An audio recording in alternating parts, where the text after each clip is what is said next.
Todo mundo é estudante, mesmo que não perceba. A escola pode até terminar, mas o estudo nunca acaba. Você estuda para crescer na carreira, para aprender a lidar com dinheiro, para entender como funciona a sua mente, para melhorar sua saúde, até para se conhecer melhor. A vida é, essencialmente, uma sala de aula, e nós estamos sempre dentro dela. Mas existe um detalhe importante. Alguns estudam de forma eficiente, outros não. E essa diferença pode mudar completamente os resultados de cada um. Eu cresci na Coreia do Sul, um lugar conhecido mundialmente pela cultura de estudo extremo. Lá, o estudante típico passa o dia inteiro em função dos livros. Escola de manhã, reforço à tarde, reforço depois do reforço à noite. Estudar até as 2 da manhã, acordar às 6 e repetir tudo de novo. Dormir 4 horas já é considerado um luxo. Existe até uma expressão popular para isso. Sono de estudante. Significa, basicamente, dormir menos que o mínimo necessário. É uma rotina tão radical que acabou virando um estereótipo global.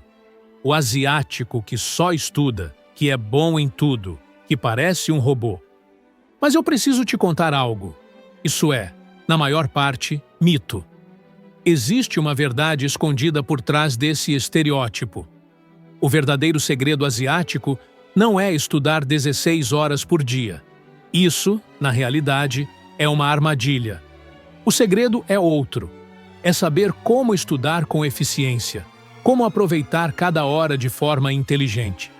Porque o que faz diferença não é a quantidade de tempo que você passa diante do caderno, mas sim a qualidade desse tempo. Eu mesmo já vivi essa ilusão. Já fiquei até de madrugada revisando, já enchi páginas e páginas de cadernos, já grifei livros inteiros com canetinha colorida. E sabe o que acontecia? Eu tinha a sensação de ter estudado muito. Quando olhava para o caderno cheio, parecia que tinha produzido um monte. Mas, na prática, quando chegava à prova, percebia que não lembrava daquilo que realmente importava. Foi um choque perceber que esforço não é sinônimo de resultado. É como na academia. Não adianta passar 3 horas lá dentro, fazendo exercícios mal feitos, distraído, só para dizer que ficou bastante tempo. Enquanto isso, outra pessoa faz 40 minutos de treino focado, com técnica, intensidade, descanso certo e evolui muito mais rápido. O segredo não está no tempo que você passa, mas em como você usa esse tempo. E aqui entra um conceito que mudou minha vida. O princípio de Pareto, também chamado de regra 80/20. 20% do esforço traz 80% do resultado. Em qualquer área isso é verdade, mas no estudo é quase gritante. Se você tivesse só 2 horas para estudar por dia, o que faria? Ficaria copiando resumos intermináveis ou treinaria as questões que realmente caem na prova? Se você pensar como a maioria, vai gastar tempo em tarefas de baixo retorno, porque elas dão sensação de produtividade. Mas os estudantes mais eficientes são aqueles que focam no 20% que realmente importa. Vou dar um exemplo. Eu tinha um amigo que estudava o dia inteiro, todos os dias. Ele copiava resumos perfeitos, com títulos coloridos, setas, diagramas. Parecia uma obra de arte. Mas sabe o que acontecia? Na hora da prova, ele travava. Ele tinha decorado o conteúdo, mas não sabia aplicá-lo nas perguntas. Enquanto isso, outro colega que estudava bem menos tempo, mas praticava exclusivamente com exercícios, sempre se saía melhor. Esse contraste abriu meus olhos. Estudar bonito não é o mesmo que estudar eficiente. E é aqui que entra outro conceito poderoso: o trabalho profundo. Esse termo foi popularizado por Cal Newport, mas na prática é algo que estudantes asiáticos aplicam, muitas vezes sem perceber. Trabalho profundo é o estado de concentração máxima, quando você mergulha de verdade em uma tarefa. Sem celular, sem distração, sem interrupção. É aquele momento em que você perde a noção do tempo porque está tão focado que tudo ao redor desaparece. Quando você atinge esse estado, 2 horas de estudo podem valer mais do que 10 horas de estudo superficial. Mas atenção! O trabalho profundo não acontece por acaso. Ele exige preparação. Você precisa de um ambiente livre de distrações, de um tempo delimitado e de uma tarefa clara. É como preparar o palco para um show. Se as luzes não estão certas, o som não está pronto e o público está conversando, o espetáculo não acontece. O mesmo vale para estudar. Você precisa criar as condições que permitem entrar nesse modo de hiperfoco. E aqui chegamos a um dos maiores inimigos do estudo eficiente: as distrações. Hoje, vivemos cercados por elas. O celular vibra, o WhatsApp chama, as redes sociais estão a um clique de distância. E não adianta fingir. Ninguém consegue eliminar totalmente as distrações. Então, qual é a saída? Negociar com elas. Eu criei um pacto comigo mesmo. 2 horas de trabalho profundo, depois, recompensa. Nessas 2 horas, foco total. Celular longe, internet desligada. Depois disso, sem culpa, posso ver Netflix, jogar, mexer no celular. Esse equilíbrio é sustentável. É como dizer para a sua mente: agora a gente trabalha, depois a gente brinca.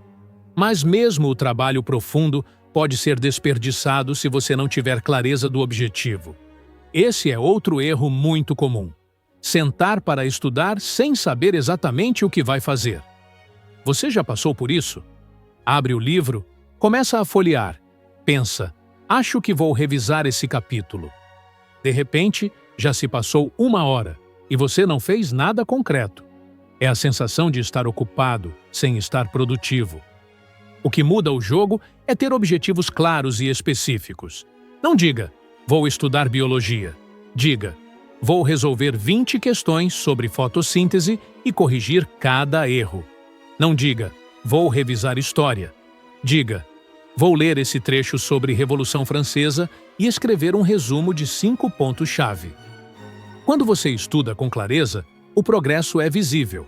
É como jogar videogame com fases bem definidas. Você sabe exatamente o que precisa fazer para passar de nível. Agora, deixa eu trazer outra perspectiva. Existe um método de estudo chamado Active Recall, ou recordação ativa. Em vez de simplesmente ler e reler o conteúdo, você se testa constantemente. Por exemplo, em vez de reler um parágrafo sobre mitocôndrias, você fecha o livro e tenta explicar em voz alta o que acabou de ler. Parece simples, mas essa técnica tem uma eficácia absurda. Ela força o cérebro a recuperar a informação. E é nesse processo de recuperação que a memória se fortalece. Isso é muito mais eficiente do que passar horas relendo o mesmo texto. Outro método poderoso é a repetição espaçada, ou spaced repetition. Ele se baseia no fato de que esquecemos naturalmente o que aprendemos se não revisitarmos no tempo certo. Em vez de revisar tudo de uma vez, você revisita os conteúdos em intervalos planejados, 1 dia depois, 3 dias depois, 1 semana depois e assim por diante. Essa técnica, usada em aplicativos como Anki, faz com que a informação se fixe na memória de longo prazo. E adivinha? Ela é usada massivamente em países asiáticos para a memorização de conteúdos extensos. Percebe o padrão? O segredo não é quantidade, mas estratégia. Não é encher o dia de horas de estudo, mas escolher os métodos e práticas que realmente funcionam. E aqui eu volto ao mito inicial. Muita gente olha para estudantes asiáticos e acha que o segredo é sacrificar a vida inteira em nome do estudo. Mas não é isso. O segredo é saber priorizar, saber entrar em trabalho profundo, saber usar técnicas comprovadas, como o Active Recall e a repetição espaçada. É ter clareza, é negociar com as distrações, é transformar cada sessão em algo produtivo. No fim das contas, estudar 16 horas por dia pode até parecer impressionante, mas não é sustentável. Isso leva ao cansaço, à frustração e, muitas vezes, ao fracasso. O verdadeiro segredo asiático para estudar com eficiência é outro. É estudar menos, mas melhor.